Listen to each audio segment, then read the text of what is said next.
Now, have you ever seen cricket balls that are 3 billion years old?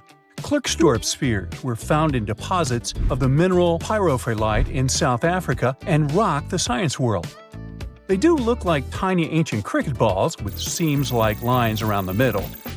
Back in the 1980s, some folks claimed these spheres had been made by an advanced pre-flood civilization we know nothing about. One museum curator shared stories about how they rotated on their own in a display case. There was also a TV show that invited a psychic who declared the spheres were pieces of an ancient spaceship. But according to geologists, these spheres are actually pretty common concretions or spherical objects formed by different minerals than the surrounding rock. The seam-like lines are just imprints from the host rock's layers building up over time. The Klerksdorp spheres come in different shapes, from noticeably flattened spheres to distinct disks. As for that episode when one of these spheres spun on its own, the curator of the Klerksdorp Museum cleared that up too. He said that when he put one sphere on its glass shelf when a journalist came to visit, the sphere naturally rotated a bit because it's round. The area where the museum is located often experiences earth tremors from gold mining activities nearby. The oldest known human-like footprints could be 6 million years old. They were found on the Greek island of Crete in 2002. If the number is correct, it would mean that early human ancestors may have migrated between Europe and Africa much earlier than we previously thought. This doesn't mean Africa is not the cradle of humankind, though. It could just prove that early human ancestors moved back and forth between continents. Some researchers believe the footprints were left by a bipedal creature possibly related to an early human ancestor nicknamed El Greco. According to scientists who studied them, the footprints have a very human-like shape, with 5 toes and a parallel big toe. Some scientists are skeptical about it and suggest the prints might be from a late European ape. The new study analyzed fossilized marine microorganisms found in the sedimentary rocks to determine the footprint's age and prove it's actually 6 million years. The next amazing find that keeps scientists entertained is the Dorchester pot. It's a beautifully crafted metal vessel with some fancy geometric designs embossed in shiny silver. The pot was discovered in, who could have thought, Dorchester in 1852 under quite unusual circumstances. During a powerful blast, the pot broke into 2 pieces. Scientists believe it was originally embedded within a rock or boulder known as pudding stone. The rock from which the Dorchester pot emerged is dated to be around 500 million years old, so it could mean the pot itself is also that old. The current and less exciting theory suggests that the Dorchester pot is a Victorian-era candlestick holder. Such things were really trending back then, so it's not a surprise to find such fancy household item from that time. The Dorchester pot falls into the category of ooparts, or out-of-place artifacts. Those are objects that seem too advanced for the time period they're supposedly from. If we accept that the pot is 500 million years old, then whoever made it was way ahead of their times in terms of crafts and tech. One extra mystery is that the pot has an engraving of a plant that most likely disappeared from Earth over 100,000 years ago. Sounds like good proof the pot is really extra old. Now, it looks like the oldest map in Europe is a stone from 4,000 years ago. This Bronze Age slab was found in France in the year 1900 at an ancient burial ground. The carvings on the slab show in 3 dimensions the River Odey network with a fantastic accuracy of around 80% over an 18-mile stretch. There are other stone-carved maps around the world, but this one is unique because it shows a specific area to scale. Looks like the slab's carvings don't just map rivers and hills, but also settlements, barrow sites, and field systems. Archaeologists say the slab wasn't used for navigation, but rather to symbolize power. The detailed markings on the slab might have served to illustrate the domain of a local ruler, possibly a prince or king, to show their control over the territory. When the ruler lost power, the slab was likely repurposed as part of a burial vault. The unique artifact was stored in the cellar of a museum.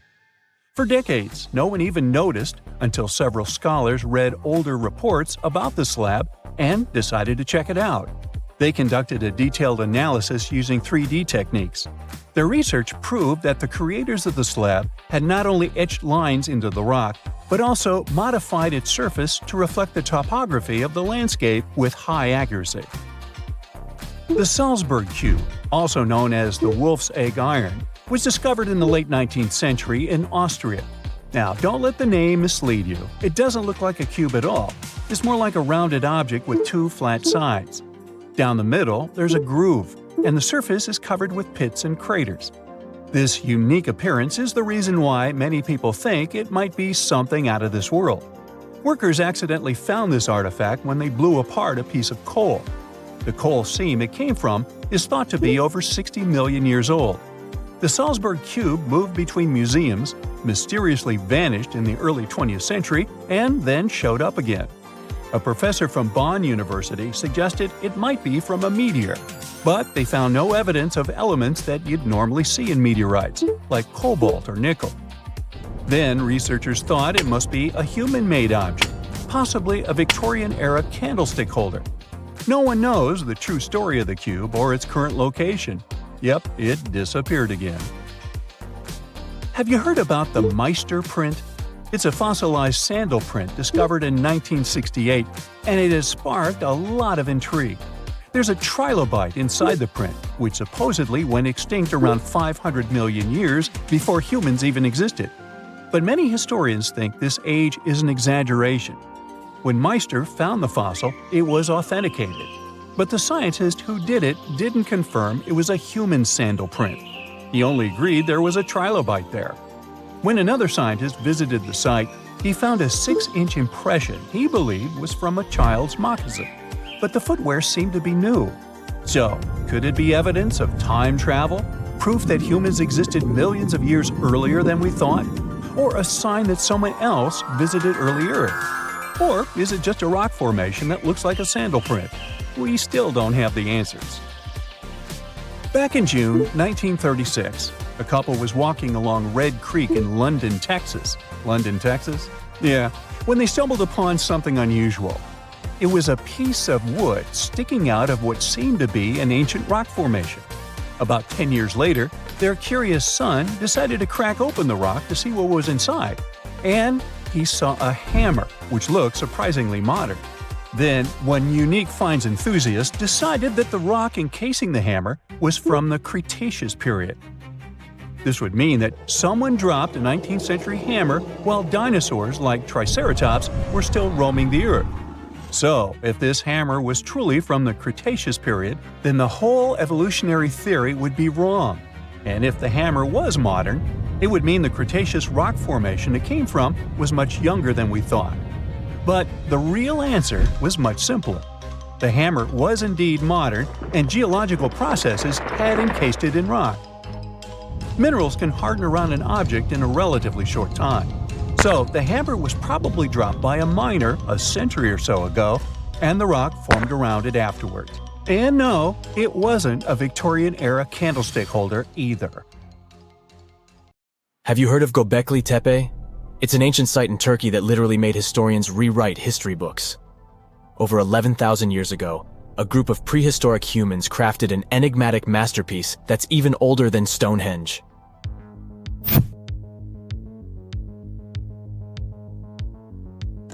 Before its discovery, archaeologists believed that people didn't know about iron and weren't good at making pottery. They were sure that settled life only emerged with the need for agriculture. But Göbekli Tepe changed this belief.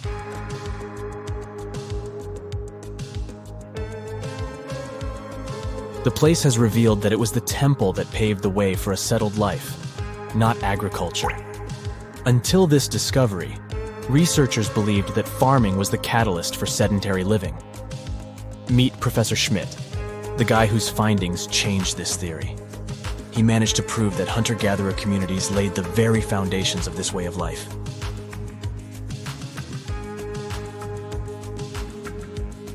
Back in the 1960s, other archaeologists visited the area, but they totally missed the mark. While surveying the region, they stumbled upon a hill with scattered limestone slabs and concluded it was just an old burial ground from medieval times.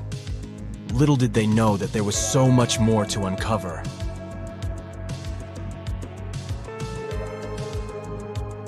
In 1994, Schmidt embarked on his own survey of prehistoric sites in the area. Surprise! He instantly realized he had discovered something truly extraordinary. Unlike the nearby flat and barren plateaus, Göbekli Tepe had a gently rounded top, rising 50 feet above the surrounding landscape. Funny enough, the translation of this place's name is Potbelly Hill. Schmidt was sure only humans could have made something like this.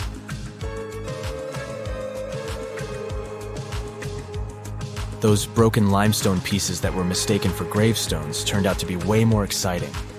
It was like stumbling upon a hidden treasure. The pieces took on a whole new meaning, and Schmidt with his team was about to dive into the secrets waiting beneath the surface. To their surprise, they found no traces of a settlement. No hearths for cooking, no houses, and none of those adorable clay figurines commonly found in nearby sites of similar age. However, they uncovered that those ancient people used tools like stone hammers. So, Schmidt and his team put their heads together and took a wild guess at the age of Göbekli Tepe's stone structures. Their estimation got backed up by some limited carbon dating done right at the site. The ancient vibes of this place were finally starting to make sense. It was like a puzzle slowly coming together.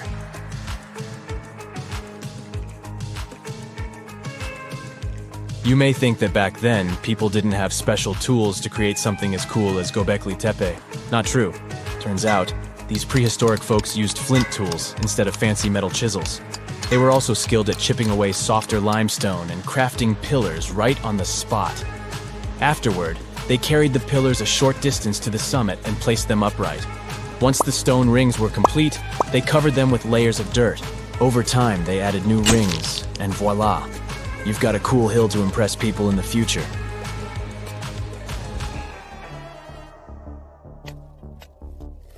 During their first year of excavation, the team went through 15,000 pieces of animal bones from wild creatures. These people didn't have pet animals or grow their own food. They hunted wild animals for their meals. But things were about to change, because the place had everything they needed to start farming. Scientists say they had wild sheep and wild grains that could be domesticated. And guess what? Just 20 miles away, geneticists found evidence of the world's oldest domesticated strains of wheat at a prehistoric village.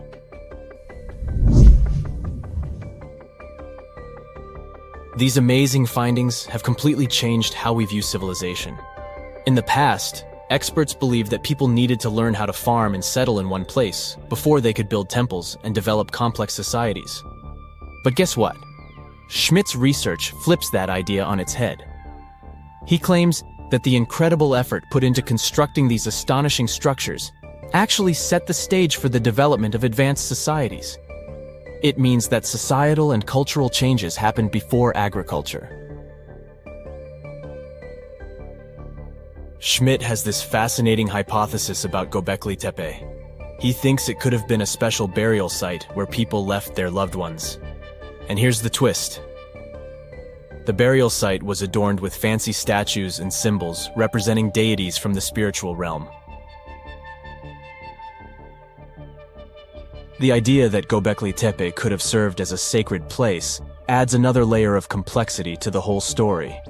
While the site's true purpose may remain elusive, Schmidt's insights invite us to consider the profound interplay between life and the afterlife, and the deep reverence ancient hunter-gatherer societies may have had for their departed ancestors.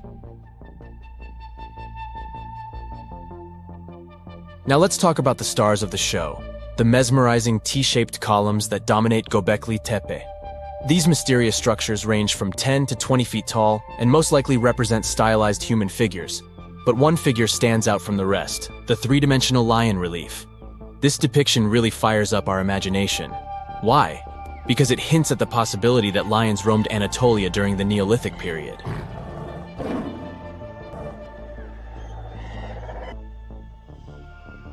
These standing stones are arranged in circles and placed in rectangular pits. Each circle has a similar setup. Two big T-shaped pillars in the center, surrounded by slightly smaller ones facing inward.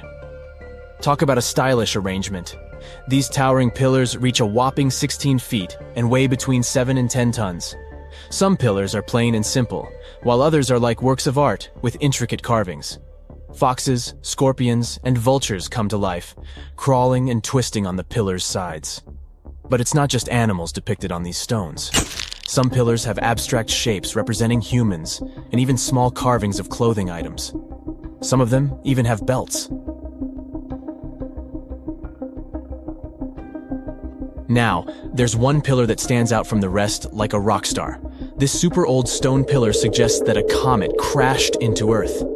It happened during a chilly period that lasted about 1,000 years. Previous studies examining Greenland ice cores hinted at this comet theory, but now the carvings at Göbekli Tepe prove it right.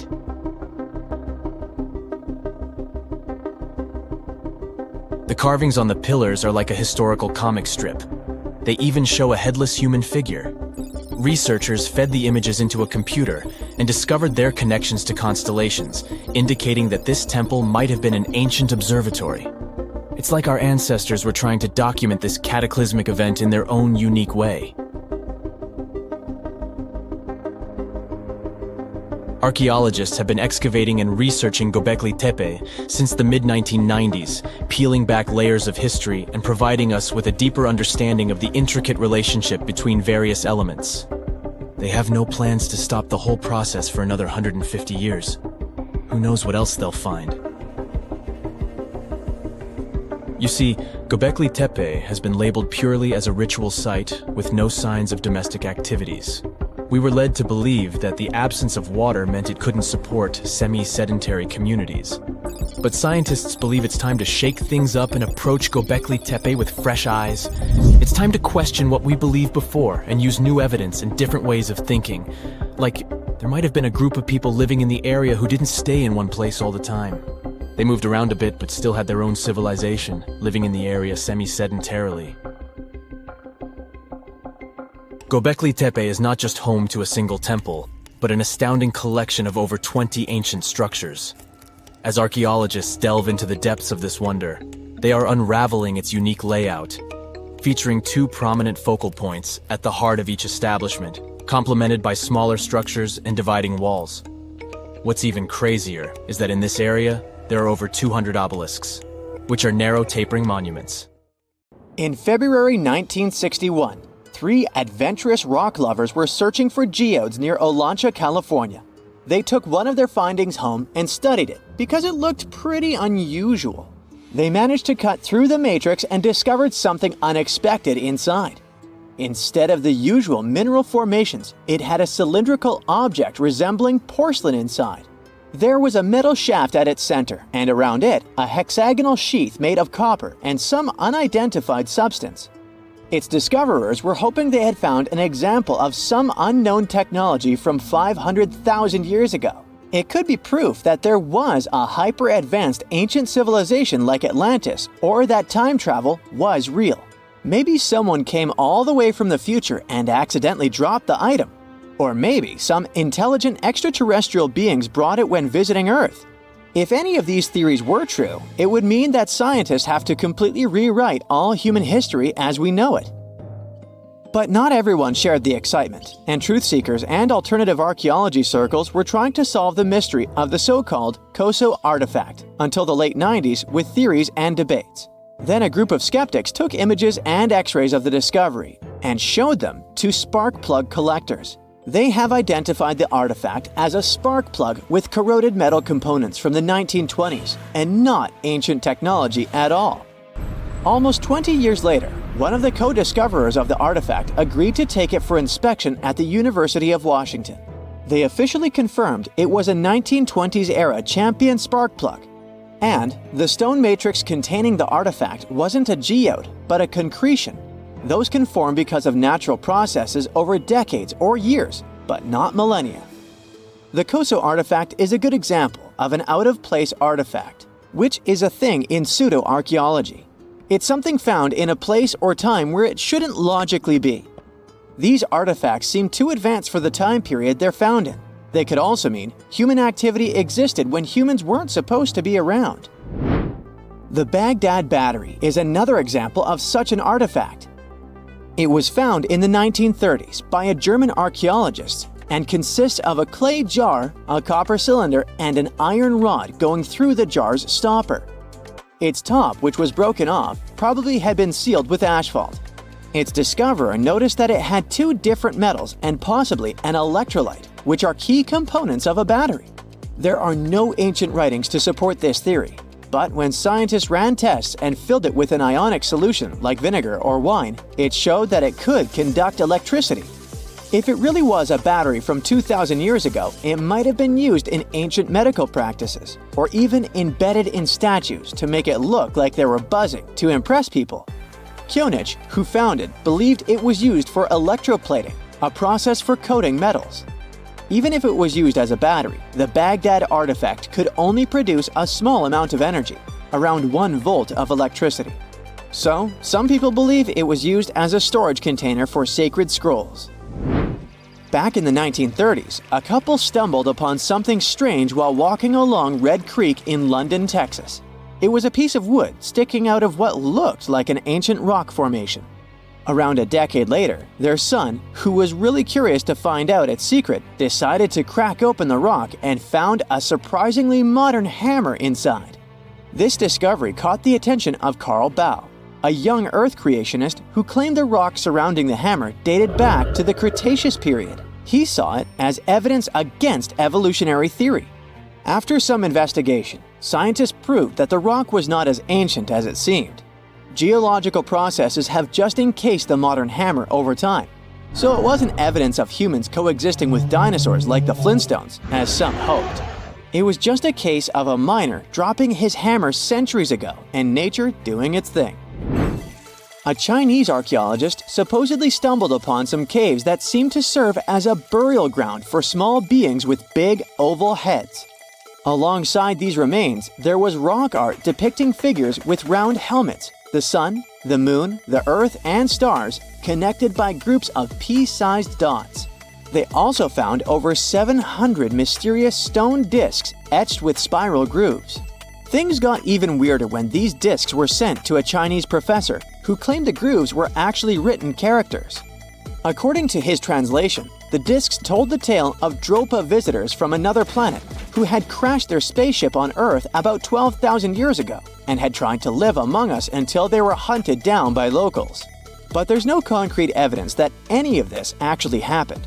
The story was first published back in the 1960s in a couple of articles, but it all seemed a bit fishy. None of the people involved, the archaeologist, the professor, or even the university they supposedly worked at, seemed to have left any trace in the records. And while there is a group in Tibet called the Dropka, they're fully human, not extraterrestrial visitors, and there's no solid proof that the Dropa stones exist at all. In a remote part of China, there are some bizarre pipe-like formations known as the Beigan pipes. A local explorer found them back in 1996, protruding from Mount Beigan and along the shores of Tosan Lake nearby. Some people thought they were the work of ancient guests from other planets. When samples of the pipe material were tested, they contained mostly common minerals, but there was a mysterious 8% of unknown stuff. Special testing revealed that these pipes had been there before humans. Chinese geologists later visited the site and suggested that these pipes were formed naturally over time. It could be sediment piling up in the fissures in the earth, or even fossilized tree roots from the area's lush past, but it's not certain. There's a mysterious terracotta head in Mexico with a hard-to-pronounce name, discovered back in the 1930s during a burial excavation.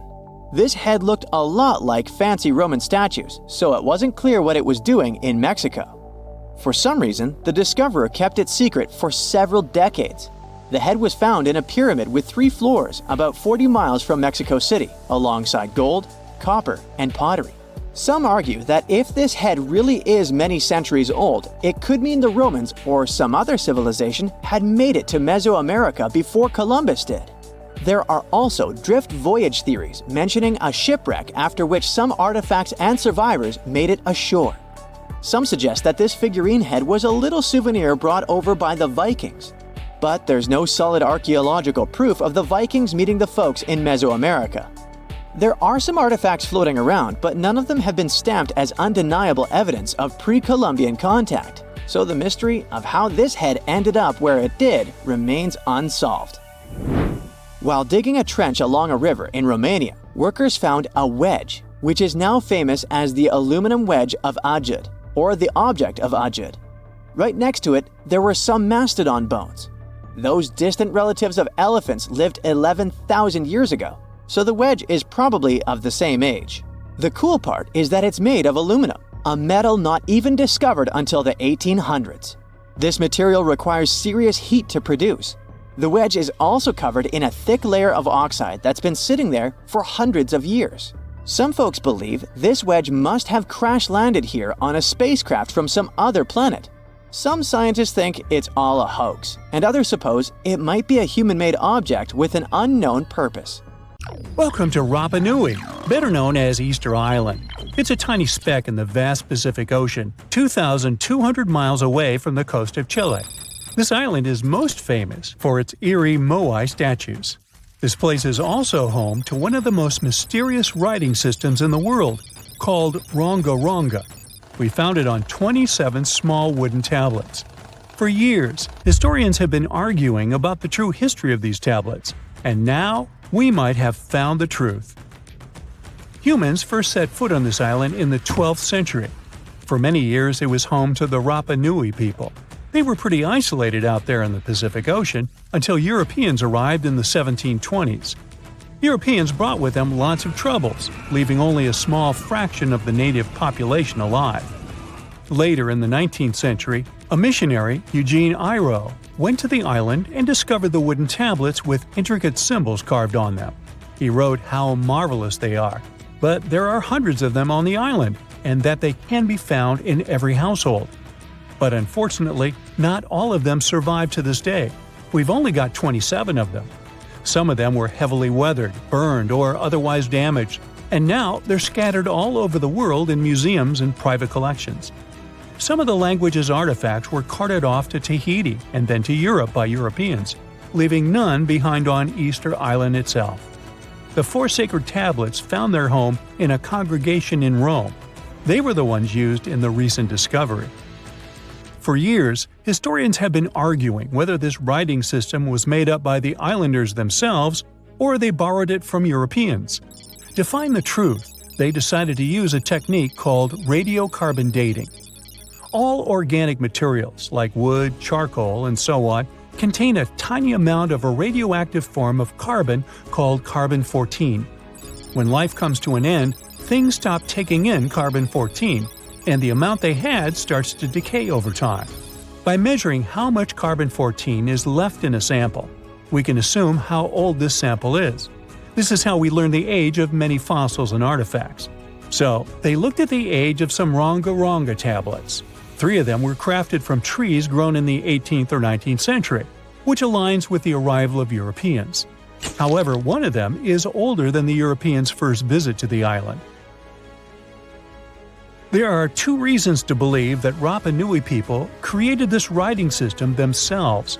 First, Ronga Ronga works differently from European languages. Decoding it is a pretty hard task.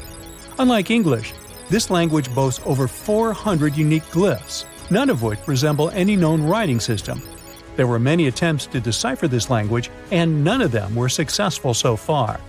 And second, one of the tablets is shown to be from around the 15th century, before the Europeans arrived. The problem is that radiocarbon dating can only tell us when the wood the tablet was made from was cut down, not when the writing was put on it. And since we've only got one tablet to go by, this isn't enough to be completely sure. On the other hand, why and where would they preserve cut wood for over 200 years just to grab it and write something on it one day? But anthropologists and historians say that it's possible. Scarce wood resources might have led the islanders to reuse old driftwood, which could be centuries older than the writing itself. This is known as the old wood problem in archaeology. Plus, the tablet looks very preserved. It was maintained to protect it from wood-damaging insects, humidity, and so on. That's why it survived over the centuries. Whatever is written on it, it was probably important for the Rapa Nui people. Now, all of these are guesses and clues, but scientists are cautiously optimistic. They believe that Ronga Ronga could be one of the rare instances of independent writing invention, like those of the Sumerians or the Egyptians. But we need more evidence. In the Rapa Nui language, rogo rogo means to recite or to declaim. Not everyone could write, only a select few. Probably only the elite of Easter Island, mostly men, knew and could read this written language. After colonization, none of them survived. So now we have to rack our brains trying to figure out what's written here. First, scholars can't agree on what type of script it is. We aren't even sure that this was their language. But even if it was, we don't know whether it's a primitive form of writing or a fully developed system. In the 1990s, a linguist, Stephen Roger Fisher, believed he might have cracked the code of Ronga-Ronga structure.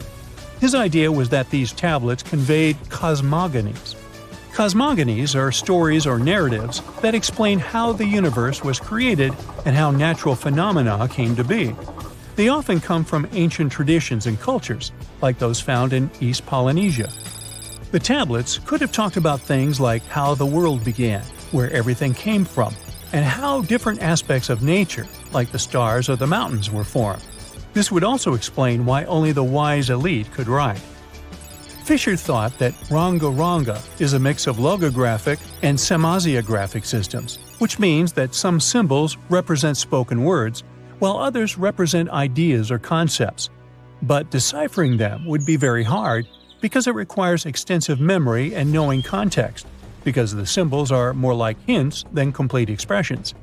However, other language experts disagreed with his ideas, saying there were problems with how he put together his theory. Unfortunately, Fisher couldn't prove this hypothesis. Maybe these are just drawings. If we look at the tablets, there are some things that look recognizable: people, animals, plants, and geometric shapes. There are some birds. One of them looks like a frigate bird, which Rapa Nui people associate with the deity Maki Maki. There are also fish, centipedes, and so on, or at least these glyphs look like them. Could it be just art or a form of decoration? Maybe, but there are some problems. The glyphs show a high degree of complexity and structure. They also keep the same style. For example, there are several symbols that show something human-like with a raised hand. The only difference is different heads. As if it wasn't complicated enough, this unique writing style also uses a system known as reverse boustrophodon.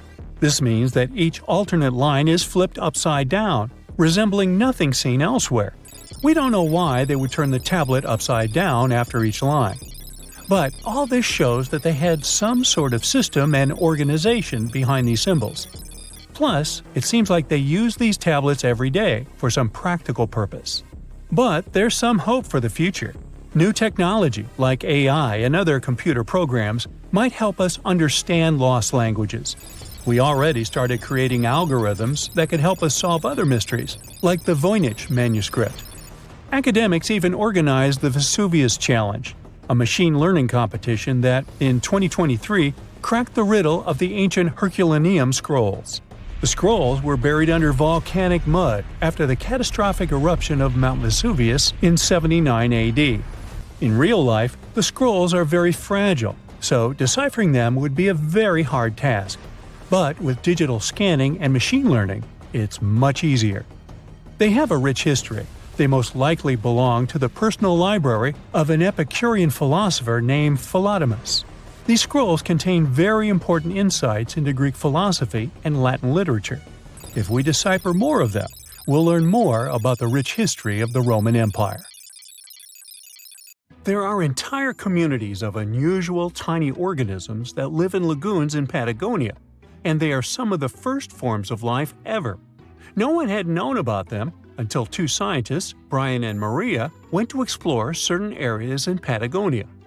Now, Patagonia occupies nearly half of Argentina, and few people live there. Only some farmers and sheep ranchers that mostly stay near rivers and grow things such as apples, pears, and alfalfa. A long time ago, it was a wild and distant place where Indian tribes lived. But this time, we're going to follow the tracks of life forms that appeared long before humans and look closer at these interesting microorganisms Brian and Maria found. Those two had to drive for 9 hours on some rough roads to reach their destination. They stayed in a small village. Only 35 people live there. These people depend on just one spring because it almost never rains there. On the last night in the village, Brian realized that satellite images he had taken had shown a set of lagoons that were only 10 miles away. The next day, the small team jumped into a car and went up the road as far as they could until it became too difficult to drive. They continued hiking the rest of the way. It was hard because they had to carry water to deal with the intense sunlight. In some spots, they ended up sinking up to their knees in a slush made of salt. Up there were 12 lagoons with perfectly clear waters. The place itself didn't offer much except for very acidic and salty water and intense direct sunlight. But it was kind of like traveling back in time, because those conditions were like what Earth looked like many, many years ago. When Brian examined the lagoons, he was surprised to see many unusual microorganisms there. We call them stromatolites, and they're so small we can't even see them without a microscope. But they get together and form large communities. In the past, many unusual species lived this way. For example, cyanobacteria. They were important back in their time because they produced oxygen. Earth, in its initial stages, didn't have much of this gas in its atmosphere. The first stromatolites might have been formed by diverse types of bacteria that didn't necessarily produce any oxygen, but were just living their peaceful life there. They formed layers, piling on top of one another, so that at least some of them could get a bit of sunlight. They used sand and sticky liquids to stay close together. Brian was also incredibly surprised because those were the biggest living stromatolites he had ever seen. Living stromatolites usually grow to be over 3.3 feet high, but the newly found ones were 15 feet wide and a few feet tall, which is giant compared to those living in other places. And fossilized ones were even larger. A long time ago, they could grow bigger than today because there weren't many other species that could eat or harm them. Also, there are many other organisms today that can grow faster and more massive than them and take up their space. That's why stromatolites can only survive in rare places where hardly anything else can live, like in these very salty lagoons located high above sea level in Punta de Atacama. The stromatolites found there are the most famous ones because they might be some of the best examples of the earliest life on our planet. But they're not actually the first form of life on Earth. The oldest of their fossils are 3.5 billion years old, while some other evidence we have tells us that life on our planet appeared around 4.1 billion years ago. Maybe some stromatolites lived back then as well. But Earth has changed a lot since then, and the places where they might have lived haven't survived. Now, all this may not seem like a lot at first glance, because no one has found an exotic and weird beast our world has never seen. But these are notable examples of what searching for life somewhere else in the universe might look like. Scientists who are interested in studying Mars often come to this place, since it might be similar to what the red planet looked like an exceptionally long time ago. If there were fossils hidden in the ancient rocks on Mars, they might look like these stromatolites. Another faraway land has revealed some of its secrets. It's Antarctica, with an ancient lost world found under its ice. Antarctica hasn't always been this frosty, isolated land of snow and ice sheets. Once it used to be part of the Gondwana supercontinent, together with what is now South America, Africa, Australia, the Arabian Peninsula, and the Indian subcontinent. But at some point, it split off and went to build a life on its own. It formed as other landmasses started to move away, which created its coastline. But Antarctica was different in many other ways back then too. It used to be a land covered in magnificent forests and rivers full of life. Scientists use radar and satellites to explore a mysterious world hidden under the ice there. This ancient land, which is close to the Indian Ocean, is as big as the U.S. state of Maryland or Belgium. It's more than 14 million years old. Some studies say that this area formed over 34 million years ago, which was way before Antarctica got into its deep freeze. At first, temperatures there were higher, possibly like the weather in Patagonia or the cold, temperate rainforests of Tasmania, New Zealand, or maybe even more tropical than that. But as the climate became cooler, small glaciers started forming on hills close to the rivers. Valleys sunk deeper because of all that ice covering them. And then, temperatures dropped even lower, and a giant layer of ice covered the entire continent, hiding those old glaciers. Rivers shaped this lost world a long time ago, way before it ended up covered in ice that's almost 2 miles thick in some spots. Scientific studies of this area showed that those landscapes had been full of highlands and mountains. The ice that formed over Antarctica made the whole area very cold, so the landscape couldn't erode anymore.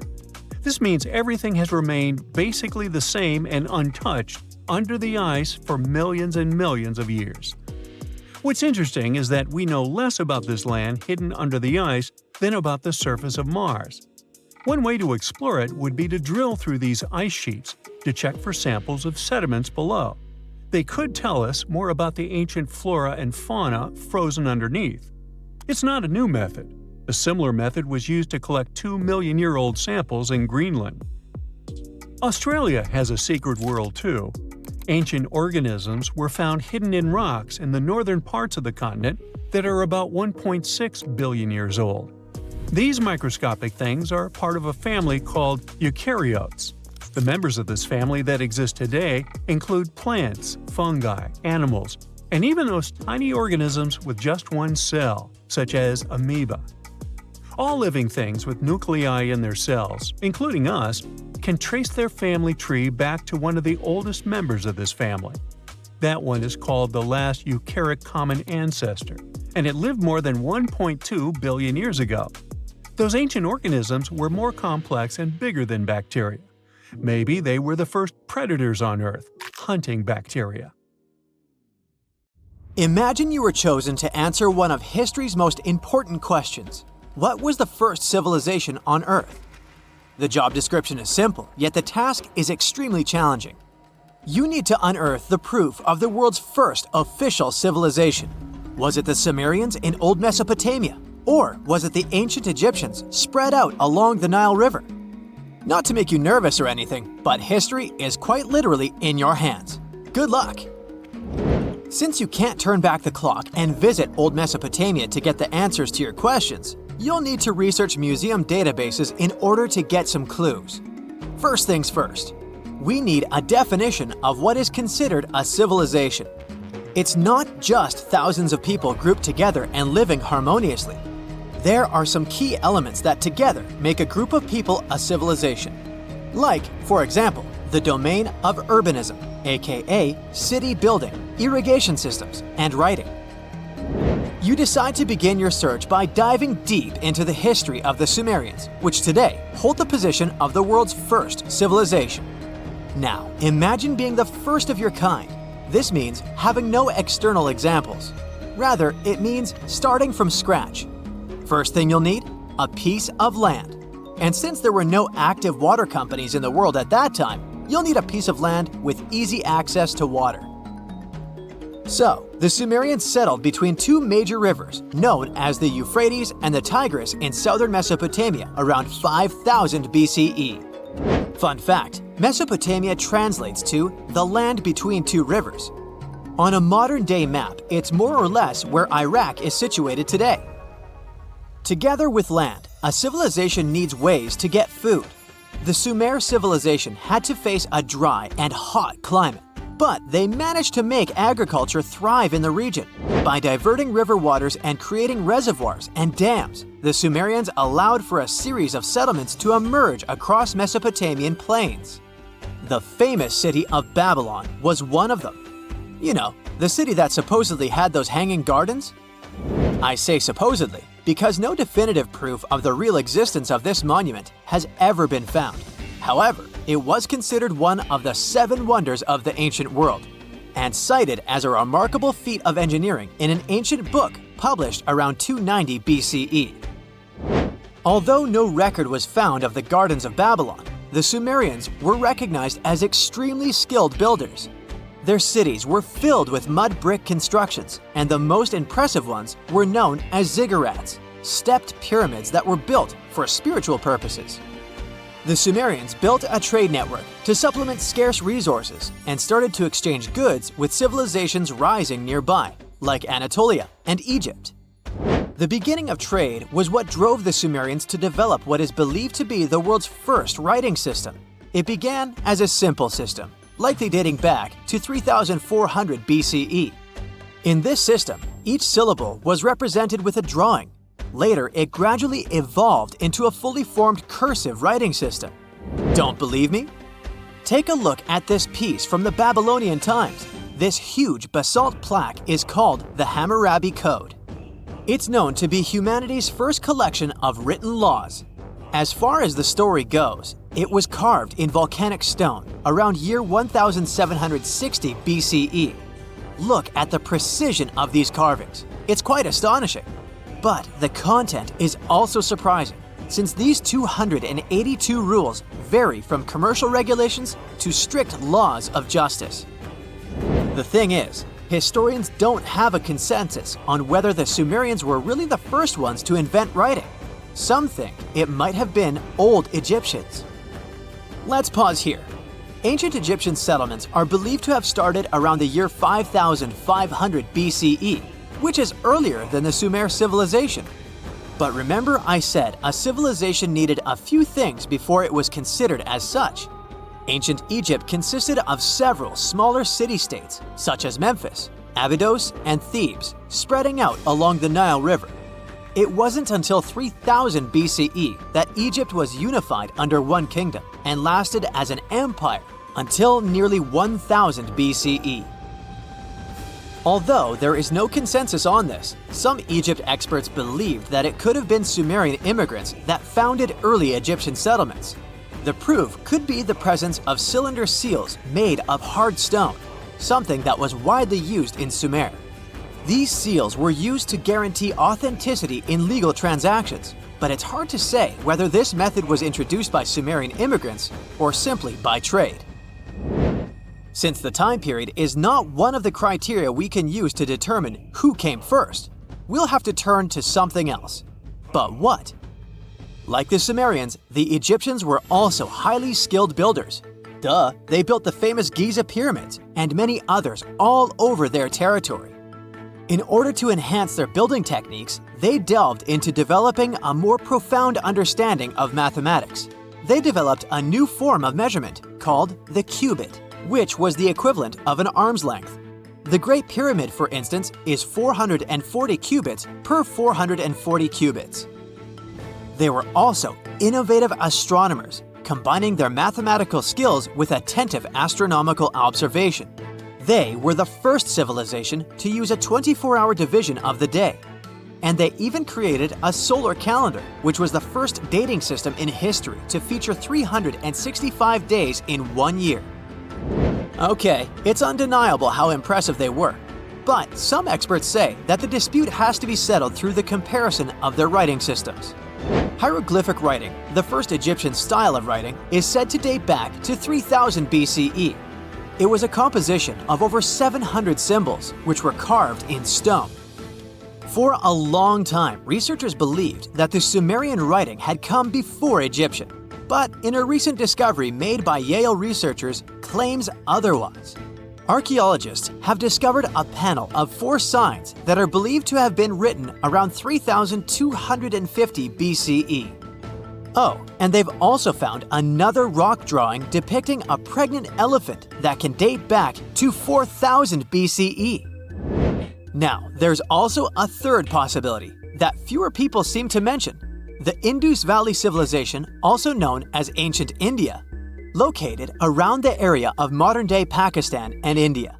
The Indus Valley Civilization is also a contender for the oldest civilization due to the uncertain historical origins of the Hindu collection of texts known as the Upanishads. The Indus Valley Civilization flourished around 3000 BCE, but records show that people in the Indus Valley were trading with Mesopotamians as early as 3500 BCE. Now, wait a minute. How is it possible? No, they weren't time travelers. This isn't a sci-fi movie. There already were agricultural settlements in the area that were slowly growing into bigger cities, such as Harappa, and Mohenjo-daro. Ancient Indian cities were sophisticated, filled with baked brick homes built in a grid system. These ancient cities even had draining and sewage systems that connected most homes and used gravity to carry waste outside of the city. They were pretty advanced. They were also an extremely religious civilization, and Hindu beliefs were at the center of their practices. Despite that, their cities weren't filled with spiritual buildings. Actually, Mohenjo-daro's most important building was a public bath. Interesting, huh? Now, why can't we know if they were the oldest civilization on Earth? Even if some historians suspect that the origins of the Indus Valley people can be traced back to 5000 BCE, there is no concrete evidence of this, only speculation. The best proof we have is the Upanishads. The Upanishads are texts filled with philosophy, mantras, and ceremonies. The thing is, part of Hindu practices included memorizing and passing down the wisdom of the Upanishads in oral form. So, it took a while before it appeared as a written script. Well, I'd say historians aren't really sure what was the world's first civilization. We can only guess at this point, but who knows what new discoveries might reveal. It's dark, and it's hot, and it's difficult to breathe deep underground in Karowe Mine in the heart of Botswana. It's been countless hours since your shift started, and yet another rock in your hands doesn't look promising. On the other hand, there is a tiny chance that it's the largest diamond you've ever found. You decide to inform your Canadian bosses from Lucara Diamond Corp. And bingo! The stone you found turns out to be a breathtaking 2,492 carat diamond, the second largest ever found. Now, the average engagement ring size is 1.7 carats. It means that just this diamond could be enough to supply rings for more than 1,465 brides. You can compare the size of the previous stone with the size of a fist. And the weight of this priceless giant is over a pound. Its value hasn't been determined yet, but how about we speculate a bit? So, another diamond from the same mine, called the Constellation, was sold for $63 million in 2016. And that was only 813 carats, less than a third of this new one's size. The only other discovered diamond that's larger is the famous Cullinan diamond. It was discovered in South Africa back in 1905 and weighed 3,106 carats. Now, calculate how many engagement rings we could make out of it and write the number down in the comments. Sadly, it was later cut into several smaller diamonds, and some of those pieces are now part of the British crown jewels. Interestingly, once there was an even larger diamond-like stone, a black diamond called carbonado. It was found above ground in Brazil in the late 1800s. The coolest thing about it is that it may have come from a meteorite. The Sergio Carbonado, which is the stone's name, was broken into smaller pieces. They wanted to use it in industrial drill bits because it's one of the toughest materials on Earth. This new diamond was actually found with the help of advanced technology. The company used an X-ray system called Mega Diamond Recovery X-ray Transmission to detect the stone. This isn't the first record-breaking diamond Lucara has found at the Karowe mine. Back in 2019, they discovered the Sewelo diamond, which was 1,758 carats. At that time, it was the second largest diamond in the world. Luxury brand Louis Vuitton later purchased the gem for an undisclosed sum. And before that, in 2015, they found the Lasceti La Rona diamond at the same mine. It weighed 1,109 carats and brought the company $53 million in 2017. Diamonds aren't the only amazing thing you can find in the ground. The better and deeper you dig, the rarer objects you're likely to discover, like an ancient lipstick, for example. It might be the oldest lipstick in the world since it's about 5,000 years old. This deep red lip paint was found in a stone vial in southern Iran. The vial actually popped up in 2001, but it took researchers until recently to figure out what it really was. Because it's not like modern lipstick in a tube. People likely applied it with a brush. Researchers are happy, since this find could give us a glimpse into what women from the Bronze Age might have done to stand out. Those from elite societies probably applied this lipstick to look glamorous and show off their high status. Now, here's the backstory of the vial. It came from a 3rd millennium BCE graveyard and was linked to the powerful Marhazi civilization. It was a big deal in that part of Mesopotamia at the time. The graveyard was uncovered after flooding, and unfortunately, looters got their hands on many items. But luckily, the authorities managed to recover this particular piece. The vial caught scientists' attention because it was different from other items they'd found. Normally, they'd come across gray, compact substances in similar containers. But when they opened this particular one, a loose, fine powder spilled out. It was dark grayish purple in color, nothing like what they'd seen before. When the researchers analyzed the powder, they found out that it was made with hematite, which gave it a rich, deep red color. It also had other ingredients like vegetable oils and waxes, making it really similar to what you'd expect in a modern lipstick. Apparently, back in the Bronze Age, makeup was a sign of luxury and superior status in that area. It showed off wealth and power, especially in elite circles. By the way, the researchers don't want to claim for sure that this is the world's oldest lipstick, because who knows? Something older might turn up someday. How about we move to Bulgaria right now and do some digging there? Wait, there's no need to take a spade and dirty your hands. An amazing discovery is already waiting for you. There they found a large marble statue. It's almost 7 feet tall, which might depict Hermes, a Greek deity. But the craziest thing is that it was buried in an ancient sewer for around 2,000 years. The statue is in really good shape, especially the head, which is super well preserved.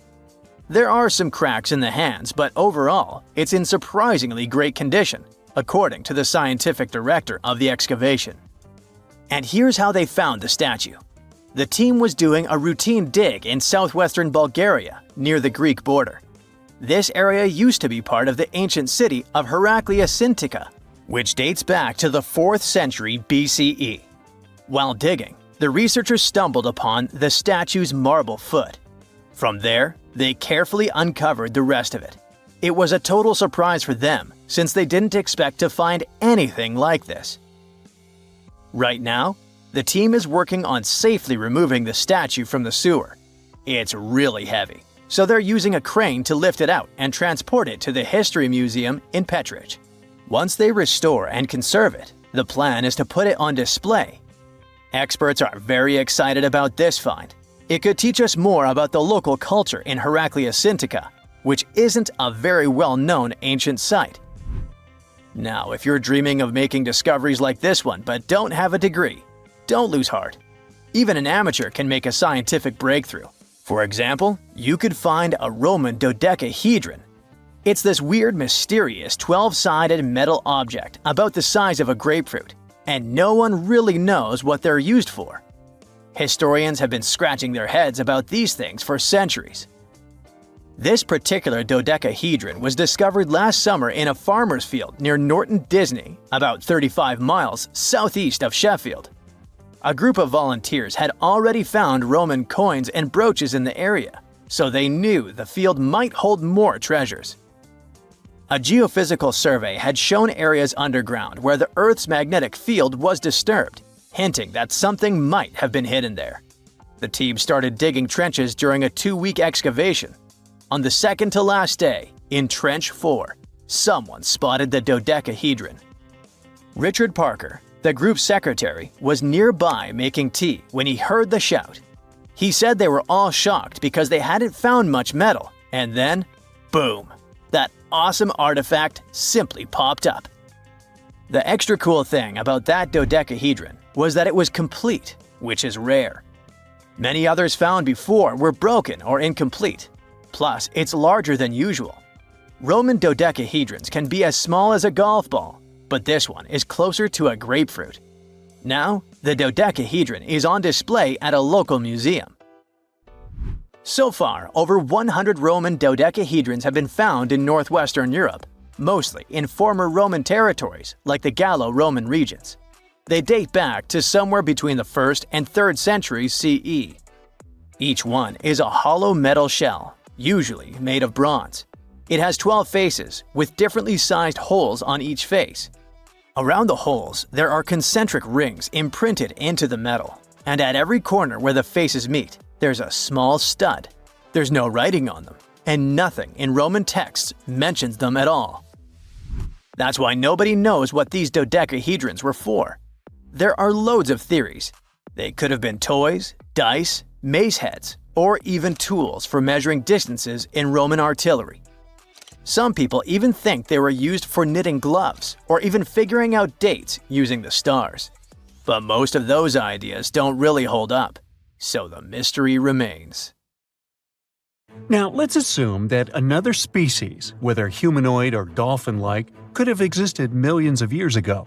How do we find their traces? There was a Doctor Who episode about a non-human industrial civilization on Earth that existed long before us.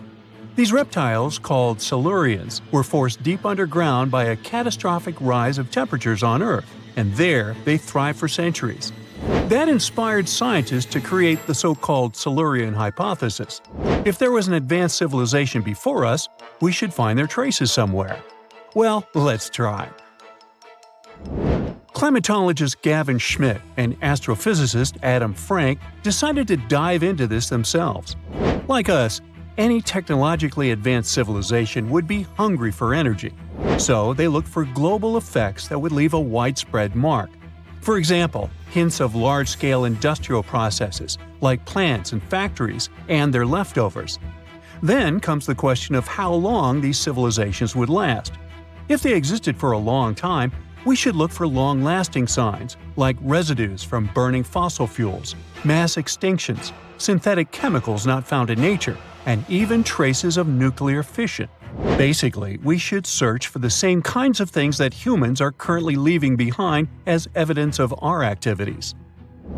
Unfortunately, this evidence isn't that easy to find. Let's imagine an unsettling scenario if humanity suddenly disappeared. Even though it seems like we've left a lot of changes on our planet, the future civilization millions of years from now would struggle to find any remnants of our existence. Why? Well, our planet has existed for 4.5 billion years. Complex life on Earth has existed for more than 400 million years. Compared to that, our industrial period only lasted around 300 years, and we haven't left any significant traces. Our record of Earth's history is full of gaps, especially the further back you look. The fossil record captures only some things, being very selective and incomplete. On average, one fossil emerges every 10,000 years, and dinosaur footprints are even rarer. Mountains rise, oceans change, and plate tectonics can easily wipe out evidence of entire civilizations. After a couple of million years, chances are any physical signs of a civilization would disappear. In order to find at least something, we have to look for things like odd sediment patterns or unusual isotopic ratios. Also, fossils mostly form in water, leaving us in the dark about creatures on land or in the jungles. So even if there was a technologically advanced society millions of years in the past, and even if they were far more advanced than us, we might struggle to find any clues of its existence.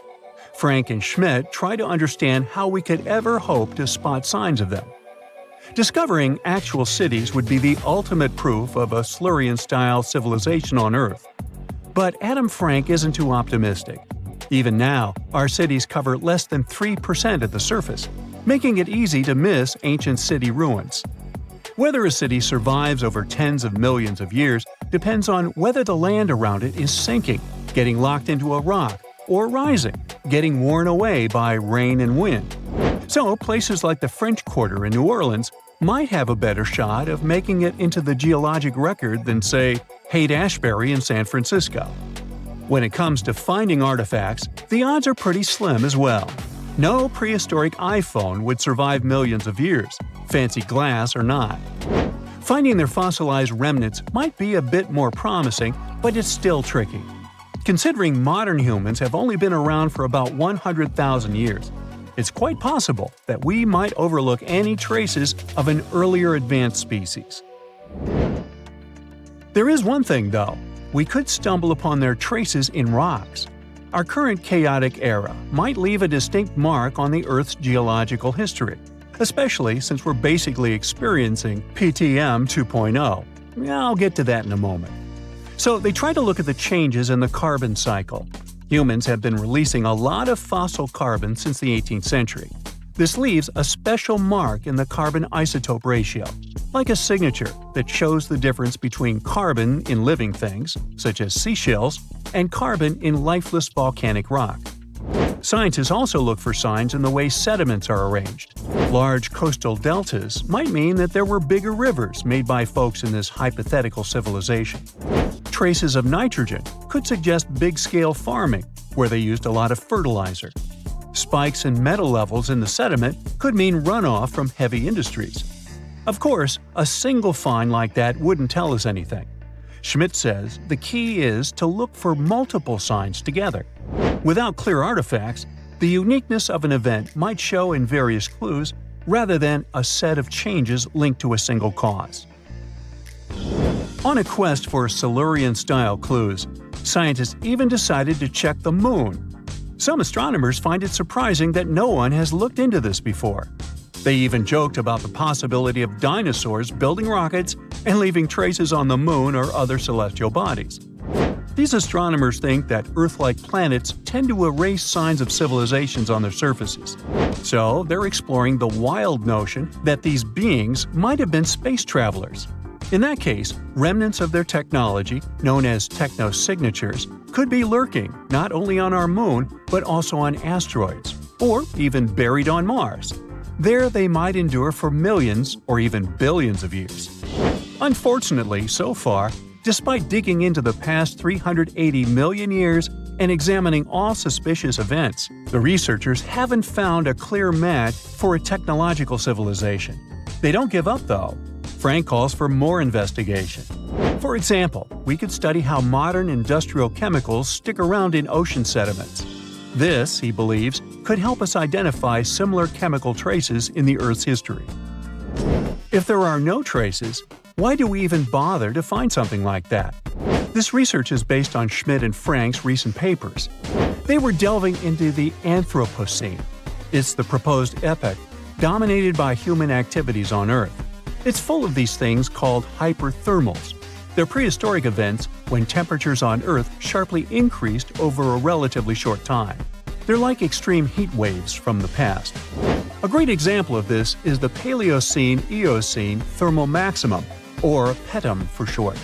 It happened around 55.5 million years ago and saw a rapid rise in global temperatures. Over 200,000 years, the average temperature on Earth jumped from about 9 to 14 degrees Fahrenheit. We study these hyperthermals to understand how they occurred, from natural causes or human activities. So, these hyperthermals sparked the genesis of Frank and Schmidt's research. To study them, scientists started examining chemical signals and tracers left in rocks. When doing that, Schmidt and Frank uncovered some eerie parallels between all the climate issues we have today and past periods of rapid temperature shifts. There's a close similarity between the PETM and other hyperthermal events. So all this work isn't just about solving a historical mystery. Understanding our impact on the environment can guide us to finding better ways to live in harmony with the planet and avoid becoming a forgotten species in the future. Our Milky Way is filled with lots of planets that could be just right for life, but we don't know if there are other civilizations out there. Earth is the only place we know of with living beings. About 200 years ago, people wondered if there might be civilizations on Mars. Back then, it was a real question, but once we got pictures from space probes, we decided there wasn't any evidence for it, and that idea got stuck in our minds. Now, it's not even considered a valid topic for serious science. It's seen as kind of silly. But no one has set clear limits on what could have happened on our own planet a really long time ago. So, even if there is no proof, we shouldn't throw away the possibility. Don't forget, it took humanity a while to recognize dinosaurs. Maybe Silurians are just patiently waiting for their time. Imagine you are walking to your car in the morning, but there is a problem. Your vehicle is not sitting neatly by the side of the road. Its rear end is sticking out of a gaping hole. This is what happened to a Queens resident, New York, back in 2020. A sinkhole had swallowed his SUV overnight. Events like this are nothing out of the ordinary in many parts of the globe. But sometimes, sinkholes can hide unspoken beauty inside them. In East Asia, a recent find stunned the scientific community. Cave explorers came across a colossal sinkhole that concealed an ancient forest. It is located in a province, Guangxi Zhuang, close to the north of Vietnam, the Lê County, where researchers discovered the hidden forest is already famous worldwide for sinkholes. This one brings the number to 30. They are scattered over an area the size of 3 Gibraltars. This is just a tenth of the total number of sinkholes in the whole country. The name Tiankeng for these large holes in Earth's surface translates as sky holes or heavenly pits.